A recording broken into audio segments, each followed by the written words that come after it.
Hello everybody, I welcome you all to our YouTube channel Study Up with Rishi. Guys, this is daily current affairs series. I am Rishikesh Kumar, I am bringing this series to you.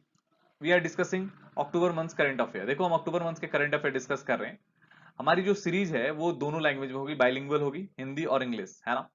देखो best part हमारी series की ये है कि हम जो current affairs discuss करते हैं उसके साथ करंट अफेयर के साथ स्टैटिक पोर्शन डिस्कस करते हैं और उसके साथ जो पिछले मंथ के करंट अफेयर्स होते हैं उसे भी डिस्कस करते हैं. इसलिए अगर आपके पास 15 से 20 मिनट आपके पास टाइम है गाइस, तो आप प्लीज हमारी वीडियोस देखें. अगर आपको हमारी कंटेंट पसंद आ रही है तो आप अपने दोस्तों तक शेयर करें, उसे दूसरों तक को बताएं. गाइज अगर आप हमें फॉलो करना चाहते हैं तो इंस्टाग्राम और टेलीग्राम पे फॉलो कर सकते हैं with the same name study आपा विद ऋषि. अगर आपको पीडीएफ चाहिए हमारे लेक्चर की तो आप हमारे टेलीग्राम ग्रुप को ज्वाइन कर सकते हैं. Our first question is India will be delivering one of its Kilo class submarine INS Sindhuveer to which country? Bharat अपनी kilo class submarine INS Sindhuvir किस देश को देगा? देखो उस देश के लिए पहली सबमरीन होगी, आपको समझना होगा. देखो Bangladesh, Sri Lanka, Malaysia, Myanmar. Correct option is option number A Myanmar, है ना. म्यांमार को अभी भारत, है ना, kilo class submarine INS Sindhuvir provide करेगा, जो उनकी नेवी के लिए भी पहली सबमरीन होगी. इससे उनकी जो कैपेबिलिटी है, नेवल कैपेबिलिटी, वो इनहेंस होगा. तो ये प्रपोजल इंडिया ने ही म्यांमार के सामने रखा था और म्यांमार ने काफी अच्छे से इसको एक्सेप्ट किया, है ना. देखो इंडिया एक डेमोक्रेटिक कंट्री है और हमारी जो पॉलिसीज होती हैं लोन को लेके, हमारी जो लेंडिंग लीज को लेके, वो काफी ट्रांसपेरेंट होती हैं, जिसके कारण यू कैन से जो म्यांमार है वो काफी अच्छे से इसको एक्सेप्ट किया और उन्हें काफी रिलायबिलिटी भी है, इंडिया में भरोसा है.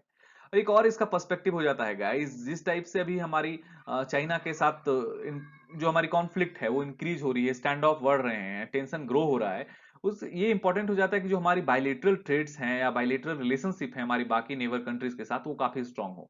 जिसमें म्यांमार के साथ रिसेंटली हम लोगों की टाइज जो है काफी ग्रो हुई है. हमारी जो अभी हम लोगों ने डिफेंस पैक्ट भी म्यांमार के साथ साइन किया है. हम लोग सितवे पोर्ट की बात कर रहे हैं, म्यांमार की सितवे पोर्ट जो भारत प्रोजेक्ट कर रहा है, भारत उनको फंड कर रहा है, जिससे दोनों कंट्री के बीच जो बायलेटरल ट्रेड है वो काफी ग्रो करेंगी, काफी इंक्रीज होगी, है ना. और जो हमारी बॉर्डर से एक दूसरे से सटे हुए हैं या एक दूसरे से हम जो ट्रेड करते हैं वो काफी बढ़ेगी. तो देखो अभी कालदान रोड प्रोजेक्ट की बात करेंगे. कालदान रोड प्रोजेक्ट जो काफी इंपॉर्टेंट है, तो ये रोड प्रोजेक्ट का भी फंडिंग इंडिया कर रहा है. काफी सारे प्रोजेक्ट जो म्यांमार में चल रहे हैं उसको इंडिया फंड कर रहा है, या तो डायरेक्टली या इनडायरेक्टली. आप देखो अब ऐसे समझने की कोशिश करो. अब हम इसकी स्टैटिक पार्ट को ऐड करते हैं. इंडिया एंड म्यांमार जो बायलेटरल आर्मी एक्सरसाइज है वो क्या है guys? Indian Myanmar bilateral army exercise, इसका नाम है IMBAX. और नेवी एक्सरसाइज को क्या बोलते हैं? इंडियन म्यांमार नेवल एक्सरसाइज, है ना. ये दोनों एक्सरसाइज हम म्यांमार के साथ करते हैं. देखो उनकी जो कैपिटल है वो क्या है, थोड़ा प्रोनाउंसिएशन इसका मुश्किल है, नई पाई तो, नई पाई तो. और उनकी जो करेंसी है गाइज वो है क्यात. करेंसी वो यूज करते हैं, क्यात यूज करते हैं.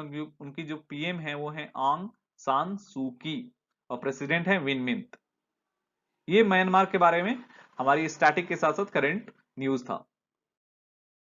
Next question is name the brand ambassador of Indian brand transform. Chetan Anand, Saurabh Ganguly, Sachin Tendulkar, PV Sindhu. भारतीय ब्रांड ट्रांसफॉर्म के ब्रांड एम्बेसडर का नाम बताएं. Correct option is option number A Chetan Anand. Chetan Anand जो एक यू कैन से मेडलिस्ट है बैडमिंटन में, एक वो हमारे जो यू कैन चेस प्लेयर की बात नहीं कर रहा हूं मैं, वो हमारे जो बैडमिंटन मेडलिस्ट हैं चेतन आनंद. कॉमनवेल्थ गेम्स में इनको मेडल मिला था, तो उनको ब्रांड एम्बेसडर बनाया गया है अभी भारतीय ब्रांड को. भारतीय कौन सी ब्रांड है? ट्रांसफॉर्म, है ना. ट्रांसफॉर्म की ने ब्रांड एम्बेसडर बनाया गया है. देखो ट्रांसफॉर्म के बारे में बात करेंगे, ये इंडिया की पहली प्रोफेशनल बैडमिंटन ब्रांड है ना. इनके ब्रांड एम्बेसडर कौन है बने हैं? चेतन आनंद. आप इसे याद रखना. Next question is LTC cash voucher scheme for government employees was introduced by. LTC voucher scheme जो कि सरकारी कर्मचारियों के लिए है, किसके द्वारा लाया गया? देखो कैश की बात करेंगे तो हम फाइनेंस मिनिस्टर की बात करेंगे. फाइनेंस मिनिस्टर कौन है हमारी? निर्मला सीतारमन. निर्मला सीतारमन जी के द्वारा ये LTC कैश वाउचर स्कीम लाया गया. LTC का फुल फॉर्म है गाइस लीव ट्रैवल कंसेशन, है ना. Leave travel concession. देखो ये गवर्नमेंट इंप्लॉइज और PSUs के कर्मचारियों को मिलेगा. इसमें 10,000 तक के वाउचर मिलेंगे. जो ये अपने हिसाब से इसे खर्च कर सकते हैं, है ना। इसमें terms and condition you can से दिया हुआ है। अब जो इनकी एयर और रेल फेयर जो है वो रिम्बर्स्ड होगा। कहने का मतलब लॉकडाउन में जो हमारी इकोनॉमी जो बैठ गई थी, स्टॉप हो गई थी, उसको फिर से एक्सेलरेट करने के लिए, डिमांड को बढ़ाने के लिए, है ना। डिमांड जब स्टॉप हो गया था, लोग घर से बाहर नहीं आ रहे थे, इसके कारण हमारी सप्लाई चेन, हमारी प्रोडक्शन, हमारी मैन्युफैक्चरिंग सेक्टर सब अफेक्ट हो गई थी, है ना। तो ये जो इसको डिमांड को फिर से बढ़ाने के लिए और ये स्कीम लाया गया है। देखो बेसिकली हमारे इकोनॉमी को बूस्ट करने के लिए, स्टिमुलेट करने के लिए स्कीम लाया गया है। बाकी मैं डिटेल अगर आपको जानना है तो एलटीसी कैश वाउचर स्कीम के बारे में, तो मैं एक कंप्लीट इसकी वीडियोस बना दूंगा जिसपे आप समझ लेना, ये काफी इंपॉर्टेंट है, आप याद रखना। Next question is Jagananna Vidya Kanuka, Jagananna Vidya Kanuka scheme किस राज्य सरकार के द्वारा लाया गया है। देखो Jagannath Vidya Kanuka scheme, option are Telangana, Tamil Nadu, Kerala, Andhra Pradesh. Correct option is option number D, Andhra Pradesh. Andhra Pradesh की जो सीएम है वाईएस जगन मोहन रेड्डी, है ना। वाईएस जगन मोहन रेड्डी के द्वारा ये जगनन्ना विद्या कनुका स्कीम लाया गया है। इसके अंदर क्या होगा, स्कूल किट्स जो होते हैं, जो किट्स होते हैं, जैसे आपकी यूनिफॉर्म्स हो गए हैं, शूज हो गए हैं, बैग्स हो गए, ये स्कूल सारे किट्स है ना, वो स्टूडेंट्स को 1 to 10 क्लास तक स्टूडेंट्स को मिलेगा। गाइज अभी आंध्र प्रदेश की बात करेंगे तो आंध्र प्रदेश ने अभी हाल ही में संपूर्ण पोषण, संपूर्ण पोषण प्लस, संपूर्ण पोषण प्लस योजना की शुरुआत की थी। इसके अंदर क्या है, जो ट्राइबल प्रेग्नेंट वुमेन है उनको पूरी तरह से न्यूट्रिशन का ख्याल रखा जाएगा, उनको न्यूट्रिशनल फूड मिलेगा। कौन देगा, वो गवर्नमेंटली फंडेड होगा, है ना, इनको स्टेट गवर्नमेंट प्रोवाइड करेगी। अब देखो आंध्र प्रदेश की बात करेंगे, आंध्र प्रदेश को जो सीएम है वो कौन है, वाईएस जगन मोहन रेड्डी, और जो उनके गवर्नर हैं वो हैं विश्वभूषण हरिचंद, विश्वभूषण हरिचंदन बोलते हैं उनका, हरिचंदन, विश्वभूषण हरिचंदन, है ना। गाइस जो इनकी अभी डांस की बात करेंगे, जो इनकी फोक डांस है वो कौन है, कुचिपुड़ी। बहुत बार एग्जाम्स में पूछ लिया जाता है, इसे आप याद रखना। कुचिपुड़ी आंध्र प्रदेश का है, आप याद रखना कुचिपुड़ी। विलासनी, विलासनी नृत्यम, विलासनी नृत्यम, है ना। बुरा कत्था और वीरानाट्यम, वीरानाट्यम, ये चार डांस आप याद रखना, कुचिपुड़ी, विलासनी नृत्यम, है ना, बुरा कत्था और वीरानाट्यम, ये फोक डांस है वहां की, आंध्र प्रदेश की। ये हमारे एग्जाम पर्सपेक्टिव से इंपॉर्टेंट हो जाता है, ये स्टैटिक पार्ट था और करंट अफेयर्स दोनों हम लोगों ने देख लिया। Next question is which state has become first Har Ghar Jal across the nation, कौन से राज्य सरकार को प्रथम स्थान मिला है हर घर जल योजना के तहत। Option are Goa, Uttar Pradesh, Madhya Pradesh, Haryana. Correct option है option number A, Goa. Goa को अभी हर घर जल योजना के तहत प्रथम स्थान मिला है, फर्स्ट पोजीशन मिला है। अकॉर्डिंग टू जल शक्ति, जल शक्ति मिनिस्ट्री के डेटा के अनुसार ये जो हर घर जल योजना में है गोवा ने टॉप किया है। देखो ये क्यों मिला है, क्योंकि ये 2,30,000, 2,30,000 हाउस होल्ड में, रूरल हाउस होल्ड में ये टैप वाटर का कनेक्शन इन्होंने पहुंचा दिया है। ये काफी अच्छी अचीवमेंट है, ताकि उनको एक क्वालिटी और अच्छी और साफ सुथरी पानी मिल सके। देखो अभी गोवा की स्टैटिक पार्ट के बारे में बात करेंगे तो गोवा के जो अभी सीएम है वो कौन है, प्रमोद सावंत, प्रमोद सावंत, और वहां के जो गवर्नर है वो है भगत सिंह खुसारी, याद रखना। अब गोवा की कैपिटल कहां है गाइस, पणजी। आपको ये पता होगा कि हमारे इंडिया में जो सबसे पहले जो फॉरेनर्स थे वो कौन आए थे, वो पुर्तगीज थे। और जो सबसे लास्ट में इंडिया छोड़ के गए थे वो भी कौन थे, पुर्तगीज, इंग्लिश नहीं पुर्तगीज। ये कब छोड़ के गए थे, 1961 में गए थे। और कहां से छोड़ के गए थे, गोवा से। इसे कैसे गोवा को कैसे अगर हमारी कंट्री 1947 में जब आजाद हो गई थी तो भी 1961 तक गोवा कैसे उनके अंदर था।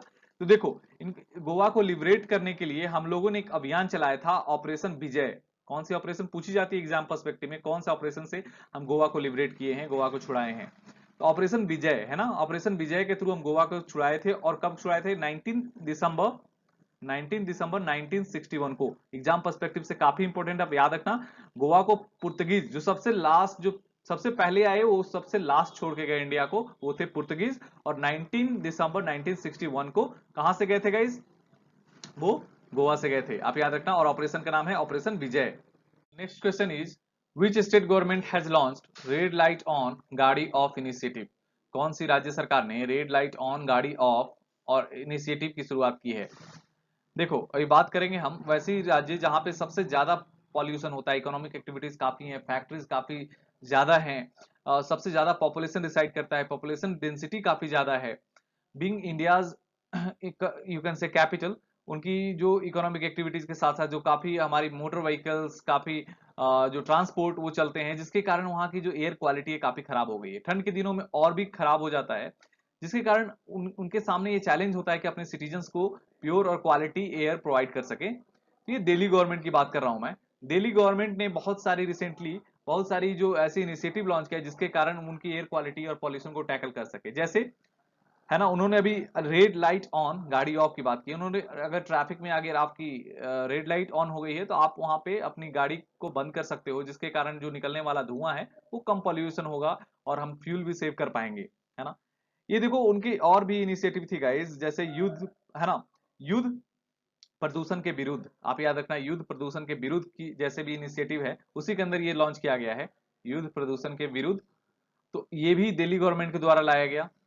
और अभी अभी बात करेंगे ट्रांसप्लांटेशन पॉलिसी, है ना, ट्रांसप्लांटेशन पॉलिसी जो उन्होंने लॉन्च किया है। क्यों? क्योंकि अगर अगर आप रोड बना रहे हो, कोई भी कंस्ट्रक्शन कर रहे हो, वहां पे अगर आपको पेड़ काटना पड़े तो पेड़ को आप क्या कर सकते हो, काटने के जगह में आप उसे एक जगह से दूसरी जगह ट्रांसप्लांट कर सकते हो, उसे लगा सकते हो, जिससे हमारी जो पॉल्यूशन है वो कम से कम हो सके हमारी, क्योंकि ट्रीज काफी इंपॉर्टेंट पार्ट प्ले करती हैं एनवायरमेंट में। तो अभी इसकी जो स्टैटिक पार्ट देखेंगे गाइस, जो हमारे सीएम है वो अरविंद केजरीवाल हैं और वहां के जो लेफ्टिनेंट गवर्नर हैं, है ना, यू कैन से गवर्नर, वो अनिल बैजल हैं। Next question is Ava Murto becomes PM for a day. Ava Murto को किस देश का एक दिन का प्राइम मिनिस्टर, एक दिन का प्रधानमंत्री बनाया गया? देखो किस दिन बनाया गया, 13 अक्टूबर को, girl child, international girl child के दिन बनाया गया। ये कौन सी देश की है? Finland, Denmark, Norway, New Zealand. Correct option is option number A, Finland. Finland की है ये। फिनलैंड के जो प्राइम मिनिस्टर हैं वो कौन है? सन्ना मारिन, सन्ना मारिन। और जो इनकी कैपिटल है वो कहाँ है? हेलसिंकी, है ना, हेलसिंकी इनकी कैपिटल है। और इनकी करेंसी कौन है? यूरो, आप इसे याद रखना। Next question is we celebrate international day for disaster reduction on. किस दिन हम आपदा नियंत्रण व कमी, है ना, आपदा नियंत्रण बोल सकते हो या कमी दिवस के रूप में हम मनाते हैं? 11 अक्टूबर, 12 अक्टूबर, 13 अक्टूबर, 10 अक्टूबर। हम किस दिन आपदा नियंत्रण व कमी दिवस के रूप में मनाते हैं? Option are 11 October, 12 October, 13 October, 10 October. Correct option is option number 12। We celebrate आपदा नियंत्रण व कमी दिवस, है ना, international day of disaster reduction, हम मनाते हैं 12 अक्टूबर को। क्यों मनाते हैं गाइस? क्योंकि हम इस दिन चाहते हैं कि हमारी जो पॉपुलेशन है, हमारे जो सिटीजन है, उनको अवेयर कर सके डिजास्टर मैनेजमेंट की बारे में, नॉलेज हो सके किस तरीके से डिजास्टर होने पे हम लोगों को सेव कर सकते हैं, खुद को सेव कर सकते हैं। इसलिए इस दिन को सेलिब्रेट किया जाता है ना, आप इसे याद रखना। Next question is India scored which rank in CRI index. Bharat ने सीआरआई इंडेक्स में कौन सा स्थान हासिल किया है?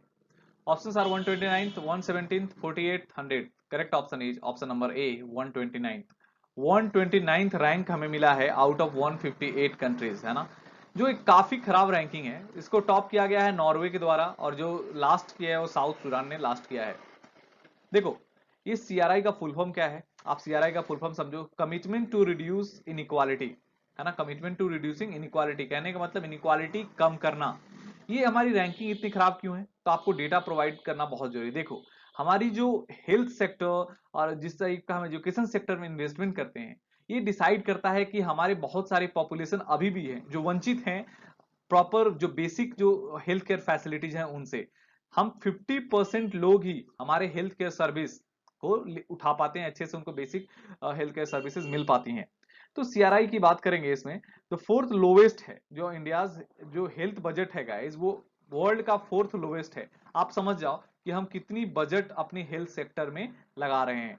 और इसे लॉन्च किसके द्वारा किया जाता है? देखो release by international charitable organisation, उसका नाम क्या है? Oxfam international, Oxfam, Oxfam international. देखो ऑक्सफॉर्म इंटरनेशनल के द्वारा लॉन्च किया जाता है विद द हेल्प ऑफ किसके? डेवलपमेंट फाइनेंस इंटरनेशनल के द्वारा मिलके ये लॉन्च किया जाता है। लेकिन इसकी जो सोर्सेज होती हैं वो काफी इंडिपेंडेंट होती हैं, है ना, पब्लिक सर्विसेज हो गए हैं, काफी जो ह्यूमन राइट्स ऑर्गेनाइजेशन होते हैं वो इनके सर्विसेज प्रोवाइड करते हैं, इनको डेटा प्रोवाइड करते हैं, जिसके कारण ये इंडेक्स प्रिपेयर कर पाते हैं। तो ये काफी रिलायबल सोर्स है जिससे हम अंदाजा लगा सकते हैं कि हमारी कंट्री किधर बढ़ रही है, हमें हमारे स्कीम्स हमारे पॉलिसीज को कैसे इनहेंस करने हैं या पब्लिक के हेल्प के लिए और पब्लिक के वेलफेयर के लिए बनाना है। Next question is CM Chang who passed away, CM Chang who passed away recently was a environment minister of future state. CM Chang नाम था, है ना, हमारे मिनिस्टर का। वो कौन से राज्य सरकार के पर्यावरण मंत्री थे जिनका हाल ही में देहांत हो गया? Option are Nagaland, Mizoram, Tripura, Kerala. आप बताओ। देखो नागालैंड के अभी हाल ही में नागालैंड के जो पर्यावरण मंत्री रह चुके हैं सीएम चैंग, उनका निधन हो गया है कोरोना वायरस के चलते। देखो नागालैंड की कैपिटल की बात करेंगे तो कैपिटल क्या है गाइस? कोहिमा। आप याद रखना, कोहिमा नागालैंड की कैपिटल है। और जिनके सीएम है भी कौन है? नेफ्यू रियो, नेफ्यू रियो। Next question is ADB approves 300 million US dollar loan for water supply to which Indian state? ADB ने 300 million US dollar water supply के लिए किस राज्य को दिया है? Correct option is option number B, Rajasthan को। देखो राजस्थान को अभी एडीबी ने एशियन डेवलपमेंट बैंक ने 300 मिलियन यूएस डॉलर का लोन दिया है ताकि वो सस्टेनेबल वाटर रिसोर्स की बात करें, सस्टेनेबल वाटर मैनेजमेंट की बात करें, या उनकी जो सैनिटाइजेशन वर्क है वो प्रॉपर कर सकें अपनी 14 स्टेट और 14 सिटीज में वो ये काम कर सकें। देखो अभी बात करेंगे एडीबी की। एडीबी का फुल फॉर्म क्या है? Asian development bank. Asian development bank का हेडक्वार्टर कहाँ है गाइस? ये है फिलीपींस में। फाउंड कब हुआ था? 19 दिसंबर 1966 को, 1966 को, 19 दिसंबर को, है ना। देखो इसमें सबसे लार्जेस्ट जो इनके शेयर किसका है? वो जापान और यूएस का है जो 15.6% है, और इंडिया का फोर्थ लार्जेस्ट शेयर होल्डर है इंडिया जो 6.3% के साथ शेयर रखता है। अब बात करेंगे हम राजस्थान की, तो उनके जो सीएम है वो अशोक गहलोत हैं और गवर्नर हैं कालराज मिश्रा। कालराज मिश्रा उनके गवर्नर हैं, आप इसे याद रखना। Thank you guys, thank you for watching our videos. अगर आपको हमारी वीडियोस हमारी कंटेंट पसंद आ रही है तो आप दूसरों तक पहुंचाएं, और आप हमेशा खुश रखें, हमेशा मोटिवेटेड रहें और लगातार पढ़ाई करते रहें। कीप स्माइलिंग एंड जय हिंद गाइज।